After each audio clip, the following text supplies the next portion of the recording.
Hello दोस्तों, कैसे हैं आप सब। आशा है कि आप सब अच्छे ही होंगे। आज मैं आपके लिए एक नई कहानी चीख लेकर आई हूँ। कहानी अच्छी लगे तो मेरे चैनल को सब्सक्राइब करना और वीडियो को लाइक करना ना भूलें।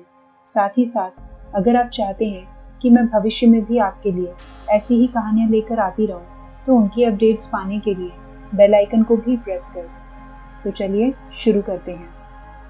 शाम का वक्त वो एक महानगरीय शाम थी। अच्छी खासी चहल पहल थी। वो बहुत से लोगों के ऑफिस से घर लौटने का समय होता था। एक बस स्टॉप पर लोगों की काफी भीड़ थी। शाम की थकान के बाद भी लोग गपशप में लगे हुए थे। वहाँ पास ही कुछ छिछोरे बाइक सवार भी थे जो अक्सर उस स्टॉप पर खड़ी लड़कियों को ताड़ने और छेड़ने आया करते थे। इस समय भी वो वहाँ खड़ी कुछ लड़कियों को देख भद्दे इशारे कर रहे थे और भौंडे गीत गा रहे थे। लड़कियां मन मारकर उन्हें नजरअंदाज करे जा रही थी, पर ऐसा नहीं था कि सारे बदमाश ही हो। वहां कुछ भले लोग भी थे, कुछ शरीफ नागरिक जो उन्हें देखकर कसमसाए और उन बदमाशों को घूरने, उन्हें देखकर दांत किटकिटाने और उनके साथ क्या क्या कर देना चाहिए, बस ये सब रटने के अलावा उनसे कुछ न हुआ। अगर उनमें से दो लोग भी आगे बढ़कर उन्हें घुड़क देते तो शायद वो बदमाश वहां से भाग जाते, पर वो शरीफ लोग वहीं खड़े खड़े अगली जंग की तैयारी करते रहे। जंग? हाँ जरूर। घर लौटकर वो अपने अपने फेसबुक अकाउंट से इस बारे में पोस्ट करने वाले थे कि जमाना कितना खराब हो चुका है और महिलाओं की सुरक्षा के लिए क्या क्या ठोस कदम उठाए जाने चाहिए। फिर उन्हें लाइक्स और कमेंट्स मिलते रहेंगे और ये महान क्रांति चलती रहेगी। कुछ हद से ज्यादा समझदार और दुनियादार लोग तो लड़कियों को ही कोस रहे थे। ऐसे कपड़ों में निकलेंगी तो और क्या होगा। जिन्हें लगता था कि कामकाजी महिलाओं को भी घूंघट में ही घरों से निकलना चाहिए और बार बार संस्कृति की दुहाई दिए जा रहे थे। और कुछ को तो तमाशा देखने में ही बड़ा मजा आ रहा था। उनके शिष्टाचार के आवरण ने उन्हें रोक रखा था, वरना वो भी उन लफंगों के ही सुर में सुर मिलाते नजर आते। उसका नाम मयंक था, जो उन्हीं लोगों में खड़ा था। एक प्राइवेट कंपनी की अच्छी सी नौकरी थी उसके पास। शादीशुदा था, पर यह बात भरसक लोगों से छिपा कर रखता था। पूरी कोशिश रहती थी कि सप्ताहांत पर ऑफिस की कोई सहकर्मी या किसी बाहरी लड़की का साथ मिले और छुट्टी यादगार बन जाए। माँ बाप का आज्ञाकारी बनकर वो एक संस्कारी पत्नी ले तो आया था, पर अब वो उसे उसकी आधुनिक लाइफस्टाइल से बेमेल लगती थी। सो वो उसे अपने माता पिता के पास ही छोड़कर दोबारा यहाँ आकर नौकरी करने लगा था और अपनी चकाचौंध वाली जिंदगी में रंग गया था। उसकी पत्नी भी सास ससुर की सेवा कर अपना परलोक सुधारने में व्यस्त रहती। तभी मयंक की बस आ गई और नयन सुख को विराम लग गया। उसका अपार्टमेंट काफी दूर था। जब तक वो घर नहीं पहुंचा, बस में ही किसी बेचारी को ढूंढता रहा जिसे सीट की जरूरत हो और वो उसे अपने बगल की सीट दे सके। कुछ देर बाद वो बस की आखिरी सीट पर बैठा था। उसका स्टॉपेज बस आने ही वाला था। बस लगभग खाली हो चुकी थी।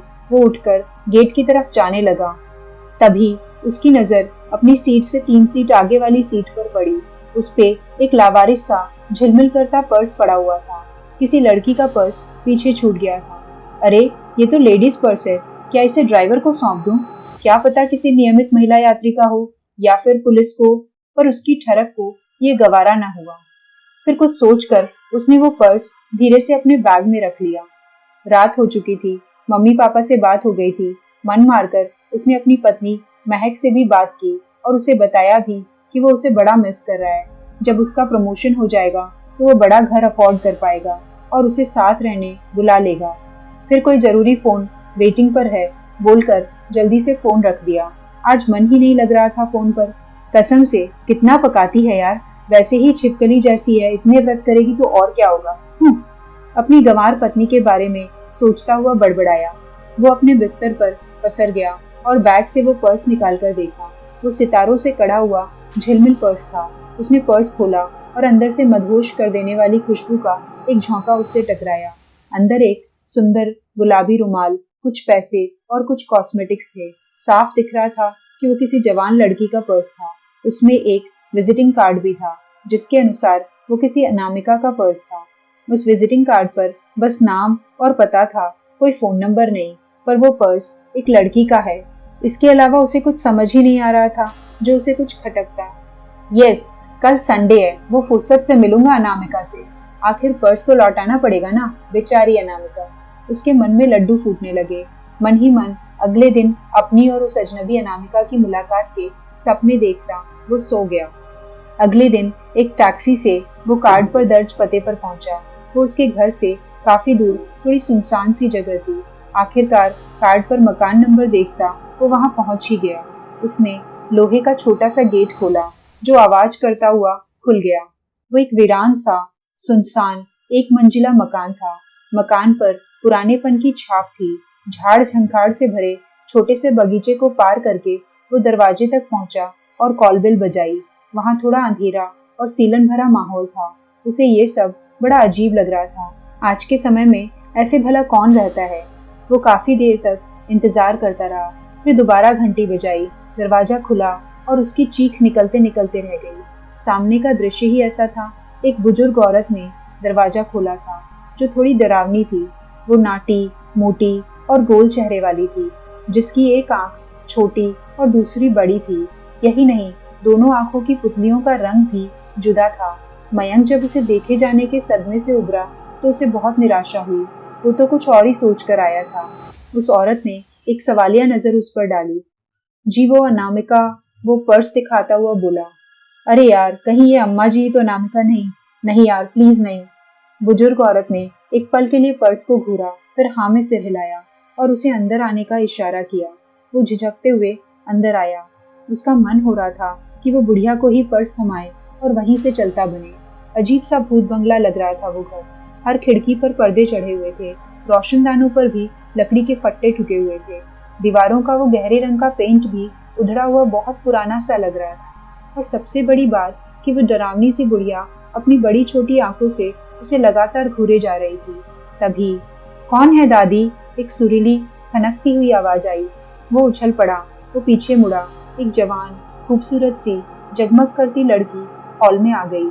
जैसे अचानक ही उस मनहूस से घर में रौनक सी आ गई हो।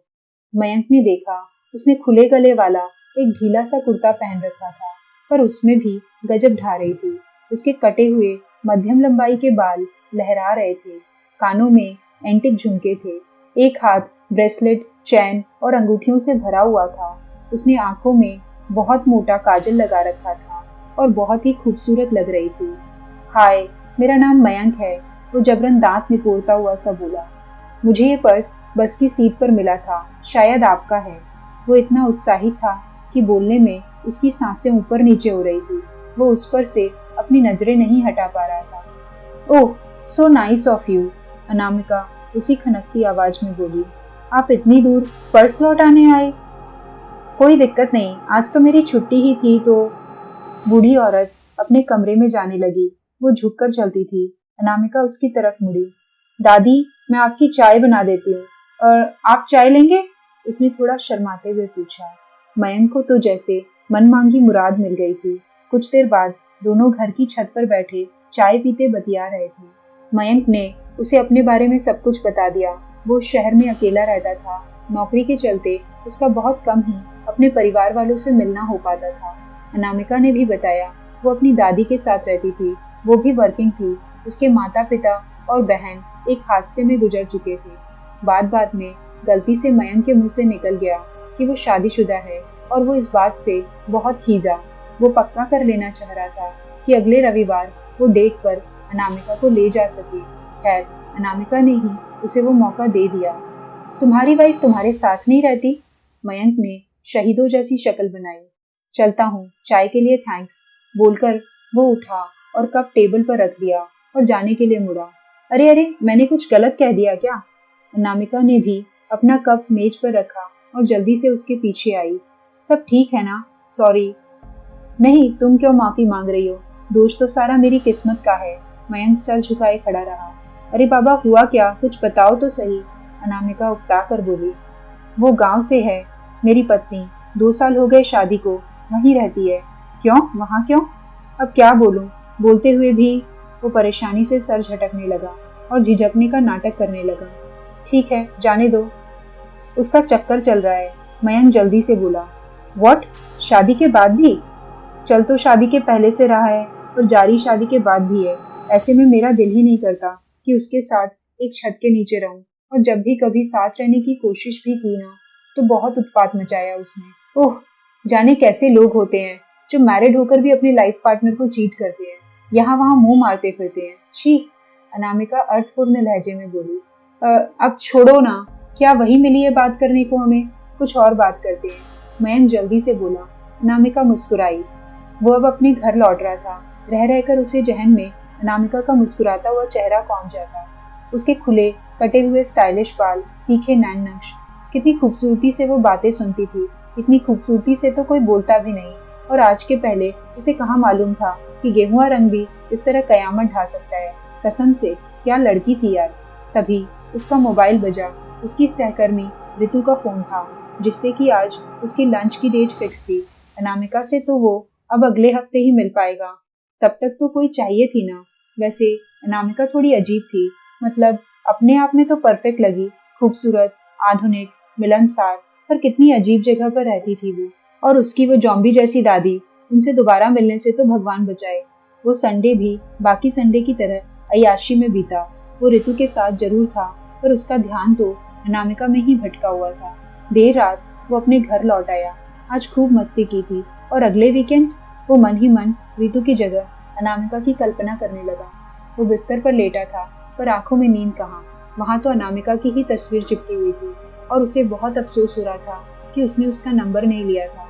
पहली ही मुलाकात में कैसे नंबर मांग लेता। काश वो खुद ही अपना नंबर दे देती, कितना मजा आता। कोई नहीं, फिर जाऊंगा उससे मिलने। काश वो फिर कहीं अपना पर्स भूल जाए और वो पर्स मुझे मिल जाए। किसे पता था एक छोटा सा पर्स इतना बड़ा कमाल कर जाएगा।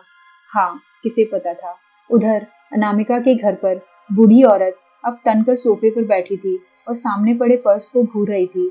वही नन्हा सा पर्स जो मयंक लेकर आया था। उसका चेहरा किसी लाश के जैसा सपाट था। तभी उसकी बगल से एक दरवाजा खुला और अनामिका अंदर आ गई। बस एक ही? बुढ़िया ने अपनी अजीब टरटराती आवाज में पूछा। वो बहुत कम बोलती थी। अनामिका ने सर हिला दिया और टेबल पर पड़ा पर्स उठा लिया। वो एक कमरे में गई। वहाँ एक सिंगल बेड था। उसने उसका स्टोरेज खोला। वहाँ वैसे ही छोटे बड़े पर्सों का अंबार लगा हुआ था। उसने वो पर्स भी उसमें फेंका और उसे बंद कर दिया। सब तैयार है? वो वापस हॉल में आती हुई बूढ़ी औरत से बोली। वो एक अंधेरी सी जगह थी। बूढ़ी औरत फर्श पर बैठी थी। अब ना वो कांप रही थी, न झुकी हुई थी। वो काले कपड़ों में ढकी हुई थी। उसके पूरे तरह सफेद बाल खुले हुए थे, उसकी पीठ पर झूल रहे थे, और तना हुआ भयंकर भाव लिए चेहरा उस वक्त उसे देखकर किसी की भी हालत पतली हो जाती। उसके सामने एक 4 फीट के व्यास वाले गोल घेरे में कुछ इंच के अंतराल पर किले ठुकी हुई थी, जिन पर काले धागे बंधे हुए थे। गोल घेरे के बीचों बीच कोई मरा हुआ जानवर रखा था। वो बिल्ली या खरगोश कुछ भी हो सकता था, जिसके पूरे बाल हटा दिए गए थे। बुढ़िया कुछ कुछ बुदबुदाते जा रही थी और अपनी जगह पर धीमे धीमे हिल रही थी। कुछ देर बाद उसने एक चाकू उठाया और प्रश्नसूचक भाव से पास ही खड़ी अनामिका को देखा। मयंक, अनामिका बोली। उसने कसकर होठ भींच रखे थे, मानो उल्टी रोकने की कोशिश कर रही हो। बुढ़िया ने चाकू से कुरेद कर उस जानवर के मृत शरीर पर अजीब सी भाषा में कुछ लिख दिया। वो फिर बड़बड़ाने लगी। बुढ़िया कुछ मंत्र बुदबुदा रही थी। अनामिका को लग रहा था उन मंत्रों के असर से उसके रोंगटे खड़े हो रहे हो। बुढ़िया के हाथों में एक लंबी मोटी सी इंसानी हड्डी थी, जिसमें कुछ लिपटा हुआ था। वो उस हड्डी को उस मरे जानवर के चारों तरफ घुमा रही थी। वो घुमाती रही और घुमाती रही, और उस मृत जानवर ने आंखें खोल दी। अनामिका चौंक पड़ी और थोड़ा डर गई। उस जानवर के शरीर में कुछ हरकतें हुई, फिर वो शांत हो गया। बुढ़िया ने एक झटके से उसे पिछले पैरों से पकड़कर उठा लिया। उसका सर नीचे लटका हुआ था, जिसके खुले मुंह से बूंद बूंद करता खून नीचे टपक रहा था। नीचे वही चाय का जूठा कप रखा था, जिसमें सुबह मयंक ने चाय पी थी। कप खून से पूरी तरह भर गया। उसने एक चमड़े के टुकड़े जैसी चीज पर फिर से अजीब भाषा में कुछ लिखा, फिर उस टुकड़े को जला दिया। उसकी काली राख इकट्ठा की और उसी कप में डाल दी, और एक छोटी हड्डी से उसे हिलाने लगी, जैसे चाय में चीनी मिला रही हो। वो खून हिलने लगा, मानो उसमें उबाल आ रहा हो। फिर उसने एक ईंट हवा में उठाई और आवाज करते हुए वो कप तोड़ दिया। मयंक चौंक कर उठ बैठा। देखा तो रात के 3 बज रहे थे। ठंड का मौसम था, पर उसका पूरा शरीर गर्म होने लगा। ये क्या हो रहा है? वो अपने पूरे शरीर पर हाथ फेरने लगा। उसे लग रहा था जैसे उसकी चमड़ी के नीचे कुछ रेंग रहा हो, जैसे उसकी पूरी चमड़ी गल रही हो, उसकी त्वचा मोम की बनी हो। वो परेशान हो गया। झट से उसने थर्मामीटर निकाला। यार, फूड पॉइजनिंग तो नहीं हो गई? फिर उस टैबलेट की एक्सपायरी डेट भी चेक की जो उसने सोने से पहले ली थी। पर थोड़ी देर बाद धीरे धीरे सब अपने आप सामान्य होने लगा। पहला दिन सुबह तक मयंक इस रात वाली घटना को भूल भी गया था। उसे लगा शायद थोड़ी तबीयत खराब हो गई होगी। वैसे भी उसे लग रहा था कि डिनर के पहले ड्रिंक थोड़ा ज्यादा हो गया था। उसे तो अंदाजा भी नहीं था कि असल में वो किस चीज में फंस चुका है। वो अपने अपार्टमेंट की लिफ्ट में था।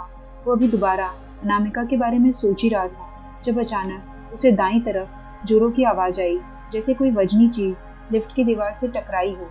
धाड़! वो घबरा गया। दिख तो कुछ भी नहीं रहा था। लिफ्ट में तो वो अकेला ही था। फिर धाड़ धाड़ धाड़ धाड़, लगातार कान फोड़ू स्वर उभरता रहा, जैसे कोई बुरी तरह लिफ्ट की दीवार पर कुछ पटक रहा हो। वो डर के मारे ग्राउंड फ्लोर की जगह से सेकंड फ्लोर पर ही उतर गया। शाम को बिल्डिंग के मैनेजर से लिफ्ट की शिकायत करूंगा, सोचता हुआ वो बस के लिए निकल गया। क्या बकवास कर रहा है तू? विवेक बोला। विवेक मयंक का कलीग था। वो मयंक की तुलना में कम उम्र, जवान और खूबसूरत था। पेशे से इंजीनियर था। मयंक जिन लड़कियों के पीछे लार टपकाते भागता फिरता था, वो विवेक पर दिल रखती थी। पर विवेक स्वभाव से बड़ा रूखा, खुरदरा सा था। बकवास नहीं भाई, इसे प्यार कहते हैं, पहली नजर का प्यार। मयंक बहकता सा बोला। वो कैंटीन में बैठे थे, तभी वहाँ कोमल आ गई। वो भी वहीं काम करती थी। किसे प्यार हो गया भाई? वो बेध्यानी में मोबाइल से खिलवाड़ करती हुई बोली। इसी भरवा मेंढक को, विवेक भुनभुनाता हुआ बोला। तू जल रहा है, देख तुझे भी कोई ना कोई मिल ही जाएगी, चल, मयंक गुनगुनाता हुआ बोला। कोई कुछ बोलता इससे पहले ही एक लड़का उनकी टेबल पे कोल्ड ड्रिंक के ग्लास रख दिया। कोमल और विवेक ने अपने अपने गिलास उठाए। मयंक ने भी हाथ बढ़ाया और बुरी तरह चिढ़ गया। उसके सामने रखा ग्लास खून से भरा था और उसमें आइस क्यूब की जगह तो बड़ी बड़ी गोल इंसानी आंखें तैर रही थी और लगातार हिले जा रही थी। वो चीखते हुए उठा और पूरा टेबल पलट दिया। मयंक, होश में आ, पागल हो गया है? विवेक चिल्लाया। मयंक ने हड़बड़ा के देखा। टूटे ग्लास फर्श पे पड़े थे, सब सामान्य था। वहां मौजूद हर कोई उसे घूरे जा रहा था। तू ठीक तो है ना? थोड़ी देर बाद उसकी ऑफिस के केबिन पर आकर विवेक ने पूछा। मयंक थोड़ा परेशान सा नीचे देख रहा था और अपनी सोच में गुम था। आज से पहले कभी उसे इतना भयंकर दृष्टिभ्रम नहीं हुआ था। क्या बताऊं यार, मुझे तो लगता है कल रात से ही। उसने बोलते हुए सर उठाया। और ये क्या, विवेक गायब हैं? अभी तो एक पल तक यही था, इतनी जल्दी कहाँ गया? वो हड़बड़ा कर केबिन से बाहर आया। वो हैरान परेशान सा चारों ओर देख रहा था। न सिर्फ विवेक गायब था, बल्कि पूरा ऑफिस भां भां कर रहा था। लाइट्स, पंखे, एसी, कंप्यूटर सब चालू थे, पर वहाँ इंसान के नाम पर कोई नहीं था। हर केबिन खाली था। वो वहाँ अकेला था। पर सब कहाँ चले गए? ये हो क्या रहा है? यही नहीं, चारों तरफ इतना घनघोर सन्नाटा फैल गया था कि उसे उसी के दिल की धड़कन हथौड़े सी पड़ती महसूस हो रही थी। अचानक ही सब कहाँ चले गए यार? तभी उसे एक लड़की के रोने की घुटी हुई सी आवाज आई। उसे सुनकर वो बुरी तरह चौंक गया। पलटकर हर तरफ देखने लगा कि आवाज कहाँ से आ रही है।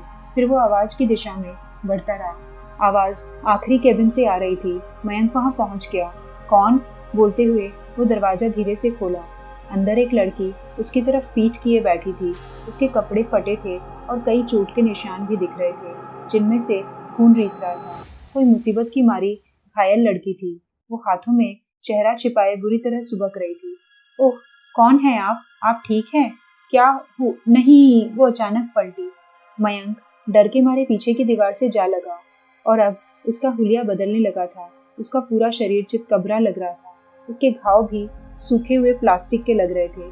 उसका आधा चेहरा तो उन लंबे काले नायलॉन जैसे बालों से ढका हुआ था और बाकी का आधा, वो आंख अपने कोटर से गायब थी। गाल भी जला हुआ पिचका सा लग रहा था और ऊपरी होठ गाल से चिपका हुआ था। फिर अचानक ही उसके जख्मों से धीरे धीरे काला खून रिसने लगा। उसने एक बार और अपनी खाली आंखों से मयंक को जमकर घूरा। उसका मुंह इतना चौड़ा खुल गया जितना आम हालातों में नहीं खुलता। वो किसी जानवर जैसी लग रही थी और अगले ही पल माहौल में खुलने लगी एक चीख, एक दर्दनाक चीख जो सामान्य के मुकाबले कई गुना तेज थी। वो बुरी तरह चीख रही थी। मयंक, मयंक! किसी ने उसे झकझोरा।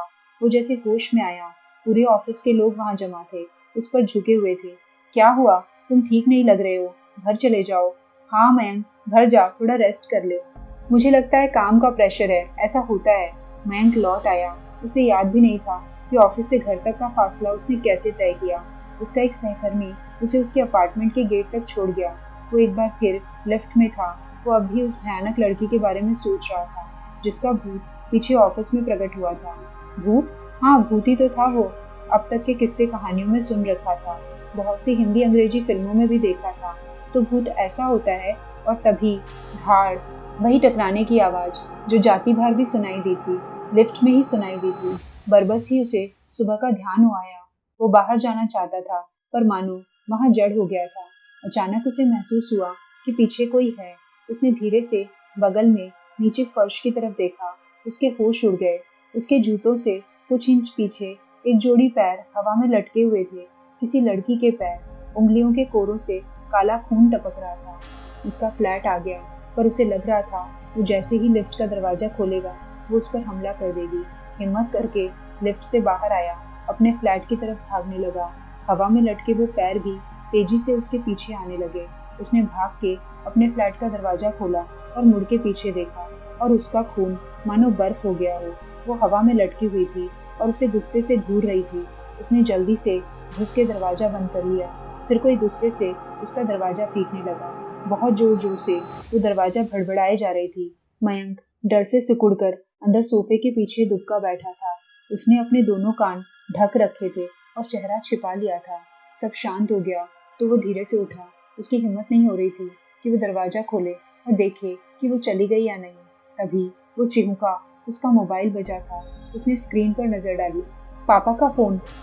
पापा, जरा महक से बात करा दीजिए प्लीज। हाँ हाँ हाँ हाँ, अरे महक, यहाँ आना, फोन है।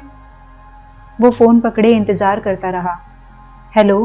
कुछ देर बाद उसके कानों में उसकी पत्नी का स्वर पड़ा।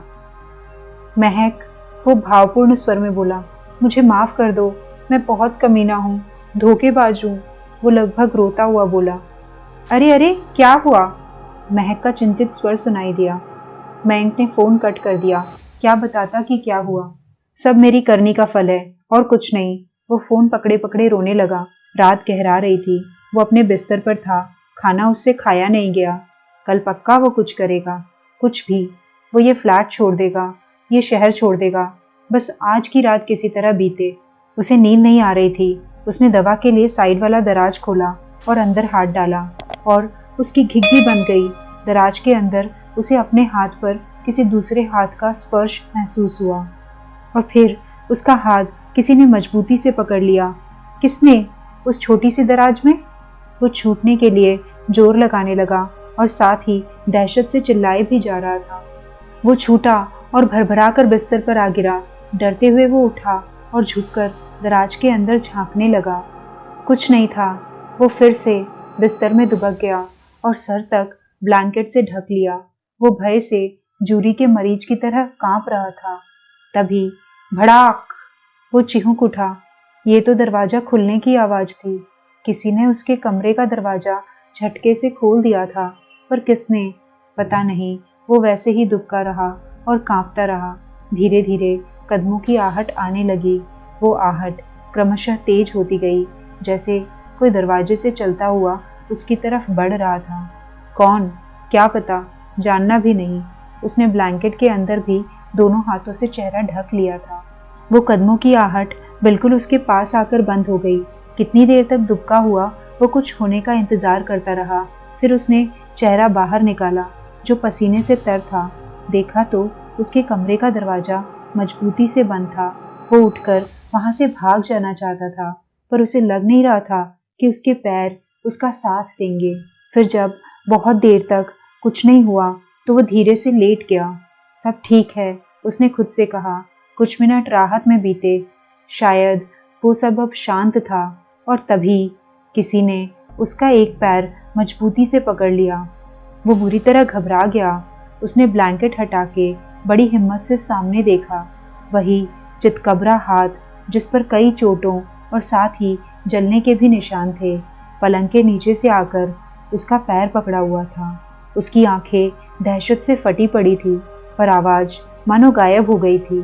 तभी पलंग के दूसरी तरफ से धीरे धीरे एक चेहरा ऊपर उठता है। वही लड़की, वही आधा डरावना चेहरा। उसने अपना मुंह लंबा खोल दिया और पूरा कमरा भयावह चीखों से भर गया। मयंक को उसके काले पीले टूटे दांत दिखाई दे रहे थे। दूसरा दिन मयंक को ऑफिस में ना पाकर कोमल और विवेक घबरा गए। कल वो अजीब हरकतें भी कर रहा था। उन लोगों ने कई बार उसे कॉल किया पर वो जवाब नहीं दिया। वो उसी वक्त उसके घर जाना चाहते थे पर ऑफिस में पेंटिंग बॉक्स का अंबार लगा था। इसी बीच विवेक ने कोमल को मयंक की उस खोए हुए पर्स वाली लड़की और उसके नए अफेयर के बारे में बताया। पर विवेक, ये तो गलत है ना? कोमल गंभीरता से बोली। क्यों, क्या गलत है इसमें? मुझे पर्स मिलेगा तो मैं भी यही करूंगा। विवेक सपाट स्वर में बोला। तुम्हारी तपस्या तो खैर स्वर्ग की अप्सराएं भी नहीं तोड़ सकती। तुम्हें तो फ्लर्टिंग के नाम से ही एलर्जी है। मैं पर्स पहुंचाने की नहीं बल्कि उस लंपटगिरी की बात कर रही हूँ जो उस अनामिका को लेकर मयंक के मन में। कोमल बोली।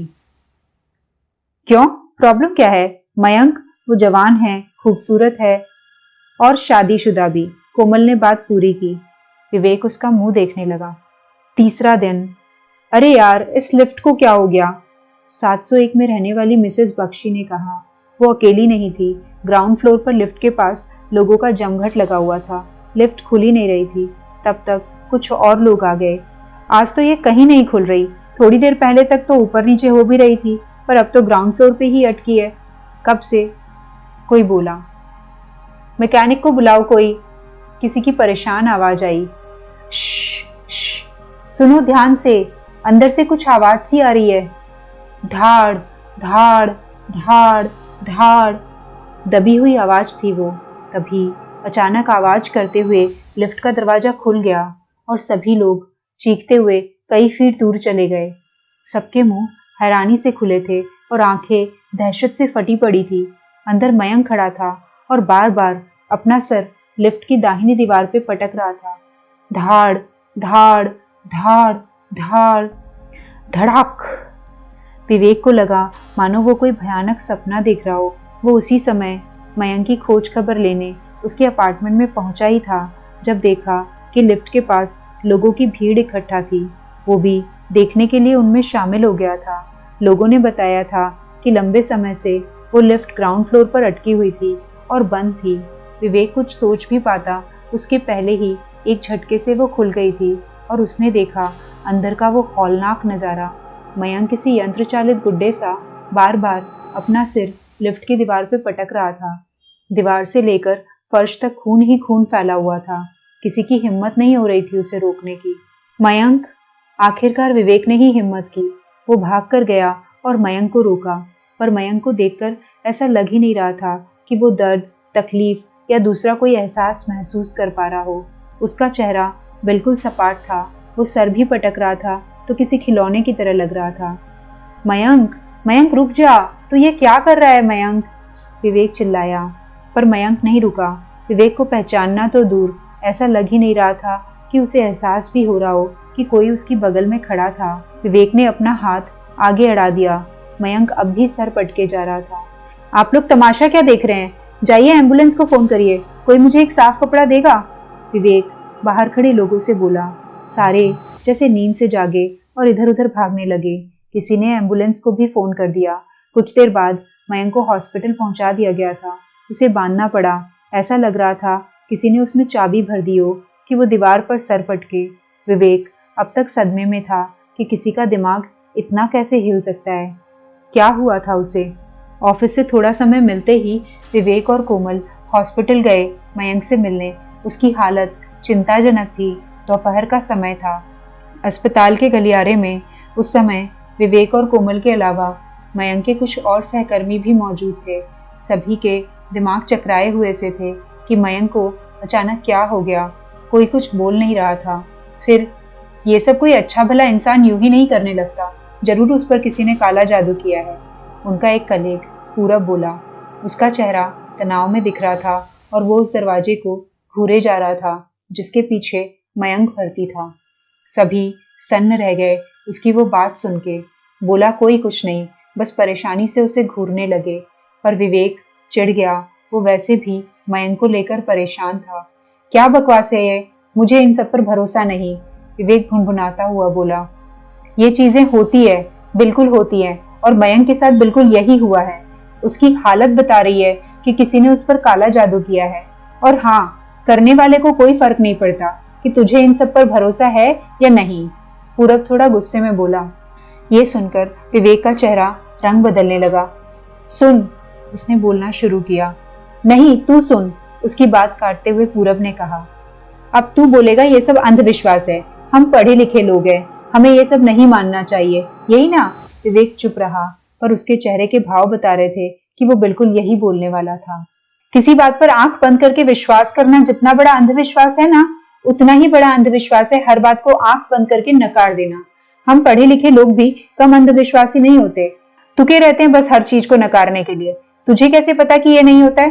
ये सब कॉलेज में पढ़ाया जाएगा क्या? पूरब बोला। ओफो, अब ये लेक्चर बंद करो, उसे क्या हुआ है? कोमल खींचती हुई बोली। उसका दिमाग हिल गया है और कुछ नहीं, और जिस टाइप का वो बंदा है उसे देखते हुए ये कोई बड़ी बात भी नहीं, विवेक जिद भरे स्वर में बोला और पूरब को घूरने लगा। पूरब उठा और वहां से जाने लगा। अगर दोबारा कोई ऐसा हिले दिमाग वाला मिले ना तो मुझे जरूर बताना, वो व्यंग्य से बोला और चला गया। रात घिरने लगी थी। कोमल और पूरब अपने ऑफिस के सामने वाले एक कॉफी शॉप में बैठे थे, जहां वो उसी वक्त ऑफिस से फारिग होकर ही पहुंचे थे। दोनों के सामने कॉफी के मग थे। कोमल बहुत खूबसूरत थी और ऑफिस के कई जवान छोकरे उसके आगे पीछे घूमा करते थे। उनमें से एक पूरब भी था, पर वो ये सोचकर कूड़ जाया करता था कि अधिकांश लड़कियों की तरह शायद कोमल भी विवेक को पसंद करती है। बोलती भले ही कुछ नहीं है, पर कहीं और किसी को भाव भी तो नहीं देती।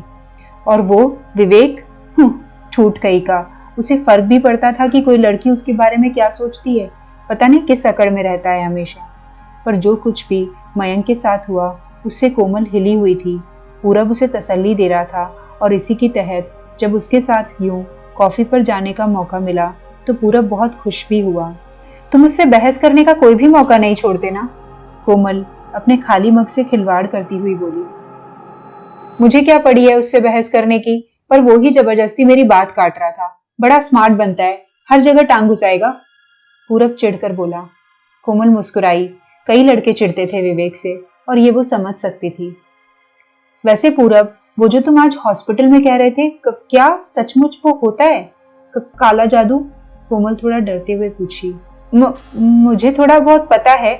उस दिन जिस तरह मयंक का व्यवहार था, साफ दिख रहा था उसे कुछ बुरे विजन्स आ रहे थे। ऐसा तो किसी तंत्र मंत्र से ही संभव है, मतलब कोई अचानक ही पागल तो नहीं हो सकता ना। और मैंने बचपन में सुना था, अक्सर दादाजी इस बारे में बताते थे और कलकत्ता की किसी जगह का जिक्र भी किया करते थे। उनके हिसाब से तो उन्होंने सब होते हुए देखा भी था। पूरब बोल रहा था और उन दोनों को ही अंदाजा नहीं था कि उनसे 2 टेबल दूर एक अनजान लड़की कान खड़े किए सावधानी से उनकी सारी बातें सुन रही थी।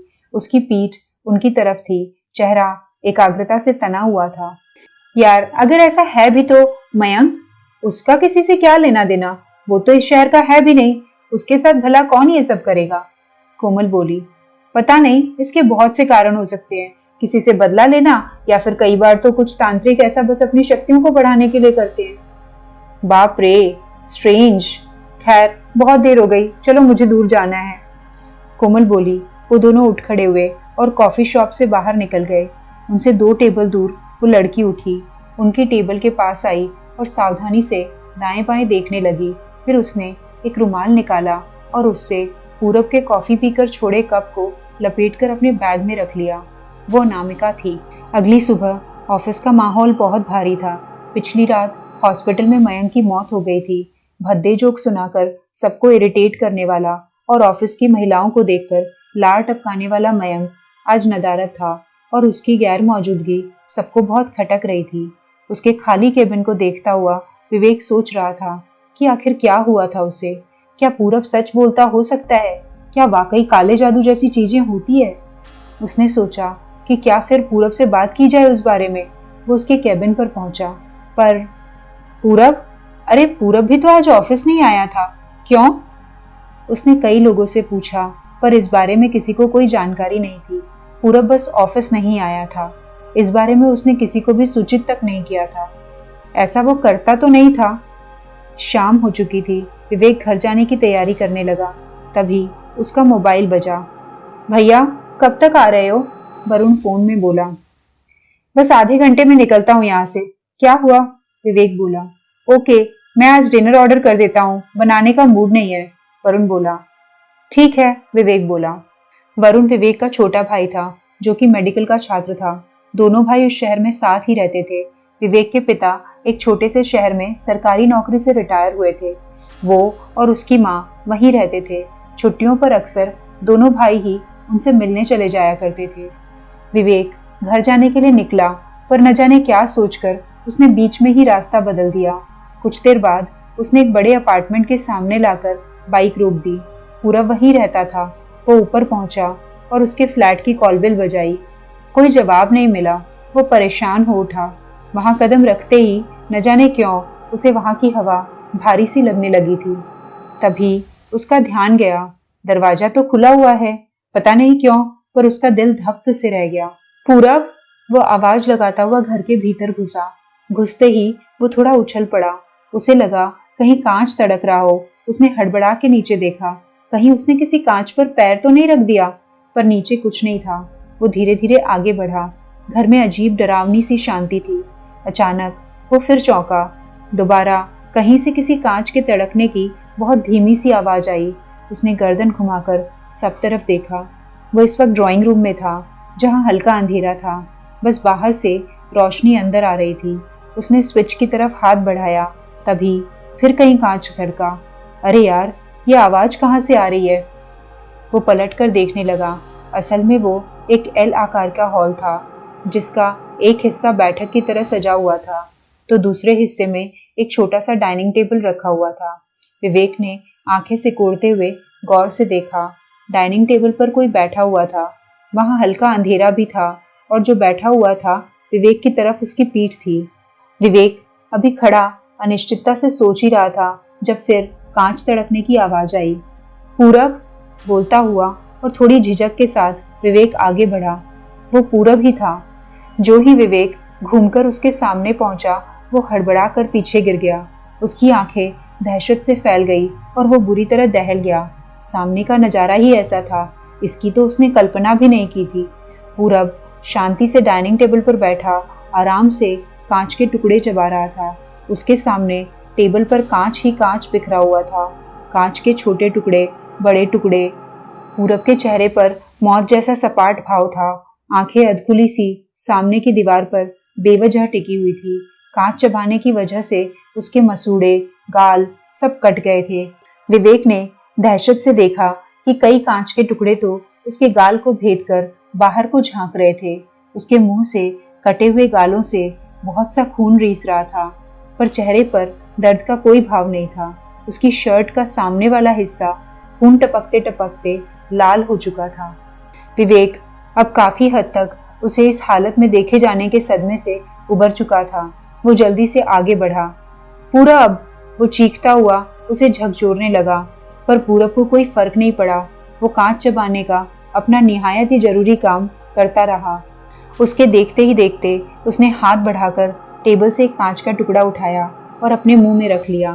फिर से कांच तड़का, साथ ही एक टक की आवाज भी हुई और टेबल पर एक खून में लिथड़ा दांत आकर गिरा।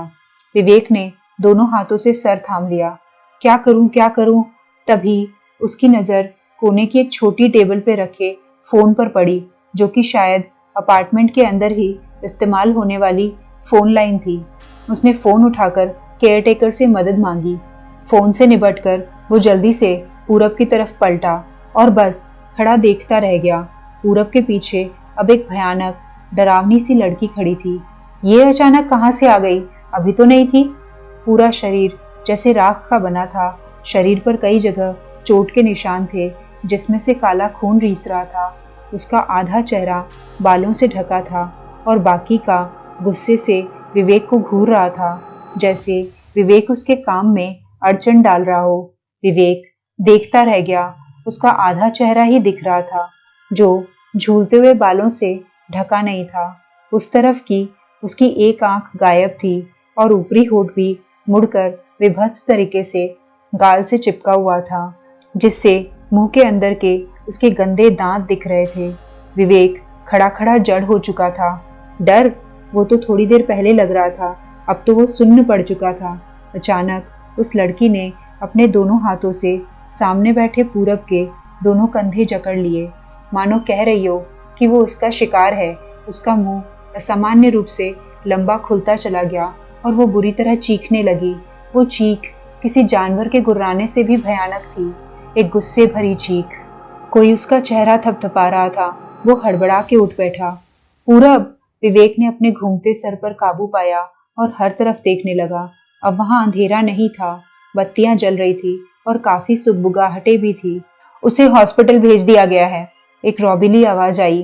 विवेक ने देखा कि वो एक पुलिस वाला था जो उस पर झुका हुआ था। क्या हुआ था? उसने आगे विवेक से पूछा। विवेक ने सब बता दिया, उस लड़की के भूत के अलावा।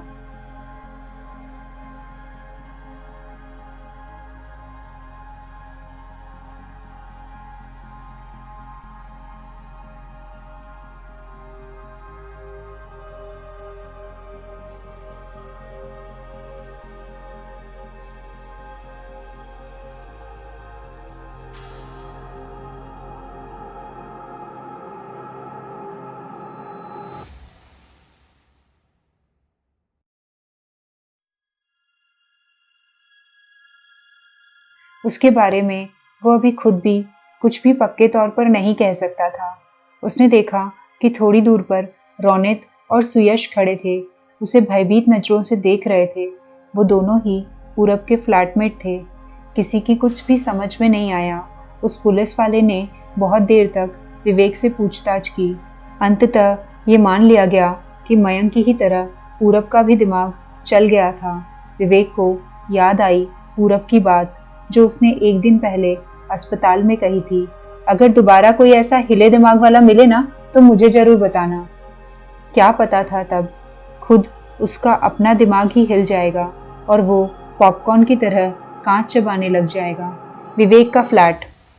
वो रात का खाना खा चुका था और टीवी के सामने बैठा बेमन से चैनल पे चैनल बदले जा रहा था। हकीकतन तो उसके दिमाग के किसी कोने में अभी भी पूरब बैठा कांच के टुकड़े चबा रहा था। पहले मयंक, फिर पूरब। विवेक को सब बहुत अजीब लग रहा था। मयंक को देखकर तो उसे यही लगा था कि उसका दिमाग चल गया है, मगर पूरब ऐसा कैसे कि एक ही दिन बाद ही उसका दिमाग भी चल गया? और वो साया, वो भूत, वो किसका था? भूत था भी कि नहीं? क्या भूत वैसे होते हैं? अरे क्या है ये? विवेक घिघियाता हुआ उठ खड़ा हुआ और उसकी गोद से एक कुशन और टीवी का रिमोट नीचे गिर गया। भैया चिप्स है, क्या हुआ? विवेक का छोटा भाई वरुण बोला। वो तभी वहां पहुंचा था और उसके हाथ में चिप्स का एक बड़ा सा बोल था। हाँ हाँ, तो क्यों है? खाना खाया ना अभी, पेट नहीं भरा? विवेक अपनी झेप मिटाते हुए बोला। आप भी ना अजीब हो। अरे मेरे लिए है ये, आप ही तो रोज भागते हो ना टीवी देखते समय। अब गाली देके ऑर्डर दंदनाओ, इसके पहले मैं खुद ही ले आया। वो भुनभुनाते हुए बोला और वहीं टेबल पर बोल रखकर चला गया। विवेक उसे जाता हुआ देखता रहा। फिर उसकी नज़र चिप्स के बोल पर पड़ी। वो चिप्स उसे उस वक्त कांच के टुकड़ों की याद दिला रहे थे। उसने कुछ देर बाद एक चिप्स उठाकर मुंह में डाला और तुरंत ही थूक भी दिया जब उसके जहन में उसी समय कहीं कांच तड़कने की आवाज़ हुई। तीसरे दिन पूरब की भी मौत हो गई। उसने बहुत से कांच के महीन टुकड़े निगल लिए थे, सो उसे बचाया न जा सका। एक बार फिर से ऑफिस में बहुत ही गमगीन माहौल था। एक हफ्ते के अंदर पूरब और मयंक दोनों की ही मौत हो चुकी थी, वो भी इतने अजीब दर्दनाक तरीके से। सब इसी बारे में बातें कर रहे थे और जाहिर था कि वो बस बातें ही कर सकते थे। पर अपनी मेज पर सर झुकाए खामोशी से बैठा विवेक इस बारे में गंभीरता से सोच रहा था कि कुछ तो गड़बड़ है और पुलिस कुछ खास करती दिखाई नहीं दे रही है, पर किसी को तो कुछ करना ही होगा ना। पूरब के बारे में तो उसे कुछ पता नहीं था, पर मयंक के परिवार से वो परिचित था। एक बार मिला भी था जब मयंक के माता पिता उसके घर आए थे। विवेक ने ऑफिस से छुट्टी ली और मयंक के घर पहुंचा। वो दूसरे शहर में रहते थे। पूरे घर में उदासी भरा माहौल था। घर का बेटा ही गुजर गया था। मयंक के पिता ने दरवाज़ा खोला था। नमस्ते अंकल, मैं विवेक हूँ, मयंक के ऑफिस का दोस्त। विवेक ने मयंक के पिता से कहा। उसने अब मयंक को टटोलने की ठान ली थी, जिससे ये सब शुरू हुआ था। मयंक के पिता ने उदासी से सर हिलाया और उसे अंदर आने का इशारा किया। मयंक के माता पिता ने बताया कि रविवार की रात को मयंक से उनकी फ़ोन पर बात हुई थी और वो बहुत खुश था। सब कुछ तो सामान्य था, फिर वो सब अब भी रह रहकर उनकी आंखें भीग जाती थी। रविवार? विवेक को याद आया, उसी दिन तो वह अनामिका से मिला था। हाँ, ये एक नया वाकया जरूर हुआ था, जो कि मयंक की स्थापित रूटीन से ज़रा अलग था। पर वो करे क्या, किससे पूछे? निश्चित तौर पर अनामिका के बारे में उसने अपने परिवार को तो बताया नहीं होगा। तो फिर किया क्या जाए? अचानक उसे कुछ याद आया। क्या मैं एक बार उसका फ़ोन देख सकता हूँ? विवेक बोला। मयंक के पिता सहमति में सर हिलाते हुए उठे। कुछ देर बाद वो मयंक के फ़ोन के साथ लौटे। विवेक जल्दी से उसे देखने लगा। मयंक के कॉल रजिस्टर में जो कुछ आखिरी के नंबर दर्ज थे, उनमें से एक उसका खुद का था, एक ऑफिस का, एक उसके पिता का और एक किसी टैक्सी ड्राइवर का। दर्द भरे टीस के साथ उसने वो मिस्ड कॉलें भी देखी जो उसने और कोमल ने उसकी मौत से एक दिन पहले उसे किए थे। वो मायूस हुआ। उसे उम्मीद थी कि उसमें शायद अनामिका का भी नंबर हो। पर एक मिनट, कुछ सोचकर उसने उस टैक्सी ड्राइवर का नंबर अपने फ़ोन पर ले लिया। रविवार का एक धूप भरा दिन। एक टैक्सी एक पुराने घिसे पिटे एक मंजिला मकान के पास आकर रुक गई। ये तुम मुझे कहाँ ले आए? पैसेंजर सीट से विवेक बोला। वो साहब उस दिन यहीं आए थे, टैक्सी ड्राइवर बोला। तुम्हें पक्का याद है? उस मैले कुचैले घर को संदेह से देखता हुआ विवेक बोला। हाँ सर, मैं उन्हें वापस भी तो ले गया था ना यहाँ से, टैक्सी ड्राइवर बोला। मयंक अक्सर उसे फ़ोन करके बुलाया करता था, कहीं आना जाना हो तो। विवेक उस घर को संदेह से देख ही रहा था, तब तक दरवाज़ा खुला और जगमग जगमग अनामिका ने बाहर कदम रखा। विवेक उसे देखता ही रह गया। जरूर वो अनामिका ही थी। उसकी खूबसूरती के बारे में मयंक ने ज़्यादा नहीं बोला था। वो थी ही बेहद खूबसूरत, लंबी, छरहरी और उसकी चाल भी एक लचक लिए हुए थी। क्या उससे बात करनी चाहिए? वो टैक्सी में बैठा बैठा सोचने लगा। यही घर है सर, अब तो पक्का हो गया। वो मैम जो अभी बाहर निकली है ना, वो मयंक भैया को बाहर तक छोड़ने भी आई थी उस दिन, टैक्सी ड्राइवर बोला। और विवेक अनामिका को घूरता रहा, जो एक बस स्टॉप की तरफ मुड़ रही थी। कुछ देर बाद अनामिका ने बस स्टॉप से एक बस पकड़ी और बैठ गई। वो बस में बैठी थी और उससे 2 सीट दूर विवेक भी बैठा हुआ था। उसने फिलहाल चुपचाप पीछा करने का सोचा था। पता नहीं क्या, पर कुछ तो था जो उसे खटक रहा था। आगे वो उतर गई और पैदल चलने लगी। विवेक भी उतर गया और सुरक्षित दूरी बनाते हुए उसके पीछे चलने लगा। उसने देखा कि वो एक मॉल की तरफ बढ़ रही थी। वो मल्टीप्लेक्स में बैठी ऊँघ रही थी। सामने फिल्म चल रही थी, पर ऐसा लग ही नहीं रहा था कि उसे फिल्म से कोई मतलब था। उसके पीछे वाली कतार में बैठा विवेक उसे गौर से देख रहा था। न कोई सहेली, न कोई बॉयफ्रेंड, न कोई परिवार का सदस्य। ऐसा तो नहीं कि अकेली फिल्म देखकर वो कोई गुनाह कर रही हो, पर कुछ खटक तो रहा था। वो फिल्म देखती हुई भी कहाँ लग रही थी। इंटरवल हुआ तो वो बाहर चली गई। विवेक इंतजार करता रहा, पर वो वापस नहीं आई। कहीं उसे मेरे बारे में कोई शक तो नहीं हो गया, विवेक सोचने लगा। अब तक तो वो कहीं दूर चली गई होगी। पीछा करना बेकार था, पर दिक्कत क्या है, घर का पता तो मैं जानता ही हूँ। उसने राहत से सोचा। कुछ भी हो, मैडम कुछ ठीक नहीं लगी। ये सामान्य लड़कियों वाला बर्ताव तो बिल्कुल नहीं था। अनामिका के बारे में सोचते हुए उसे पता ही नहीं चला कि फिल्म कब खत्म हो गई। लोग उठकर जाने लगे। वो भी उठा। जब वो अनामिका की खाली सीट के पास से गुजरा तो ठिठक गया। वहाँ एक खूबसूरत सा, झिलमिलाता, खुद के किसी लड़की का होने की चुगली करता एक पर्स पड़ा हुआ था। रात हो चुकी थी। वो कब्रिस्तान था। हर तरफ उल्लुओं की घुरघुराहटें बसी हुई थी।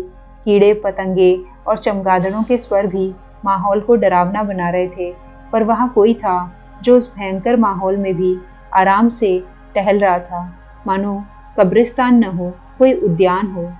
वो यहाँ वहाँ मंडराती किसी ताजी कब्र की तलाश कर रही थी और वो उसे मिल गई। दिख रहा था कि मिट्टी अभी भी भुरभुरी थी। उसने इशारा किया और उसके साथ आई दोनों आकृतियाँ उस कब्र को खोदने लगी। कोई आदमी है, बड़ी हद कल दफन हुआ होगा। साथ आई एक आकृति नाक दबाकर बोली। वहां भयंकर बदबू उठ रही थी। चलेगा, वो बूढ़ी औरत अनामिका की दादी बोली, मानो खुद के लिए गहने खरीद रही हो। सिर्फ पैर अलग कर लो, पूरा शरीर वापस दफना दो। उसने गहरी सांस ली, मानो उस मुर्दे को सूंघकर उसका आकलन कर रही हो। फिर वो दोबारा हर तरफ देखती हुई कब्रिस्तान में टहलने लगी, जैसे वो कंपनी बाग हो। उधर ठीक उसी समय विवेक अपने कमरे में बैठा उस पर्स को उलट पलट रहा था। ये पर्स पीछे छूट गया, उस दिन भी छूट गया था, तभी तो मयंक पहुंचाने उसके घर गया। क्या ये संयोग था? नहीं, ये संयोग नहीं था। विवेक के मन में गुस्सा उबलने लगा। अचानक उसकी आंखों के सामने अनामिका का चेहरा घूम गया, जिस पर अपराधियों वाला भाव था, और उसका अजीब बर्ताव भी याद आया। वो ये जानबूझकर करती है। वो पर्स भूली नहीं थी, उसने इसे प्लांट किया था। फिल्म तो उसने पूरी देखी नहीं, वो वहां बस यूं ही बैठी हुई थी। इंटरवल में चली भी गई, अपने पीछे ये फंदा छोड़कर, किसी नए शिकार के लिए, जहां मयंक या उसी की तरह दूसरे लोग इसे देखें। और पर उसके बाद क्या हुआ था मयंक के साथ? पर्स पहुंचा देने भर से कोई पागल तो नहीं हो जाता? क्या सचमुच मयंक और पूरब के अंजाम के लिए वो लड़की अनामिका ही जिम्मेदार है? उसका इस ढंग से पर्स छोड़ना क्या साबित करता है आखिर? इसी उधेड़बुन में उसने वो पर्स खोला। पर्स में कुछ नाम मात्र के पैसे, एक चमकीला गुलाबी हेयर ब्रश, एक भड़कीले रंग की लिपस्टिक और एक रुमाल था, जिस पर मानो इत्र की पूरी बोतल ही उड़ेल दी गई हो। मतलब पूरा ही चित्त करके मानेगी ये पट्टी, विवेक सोच रहा था। पर इसके बाद क्या? ये पता करने का एक ही रास्ता था। ओके अनामिका,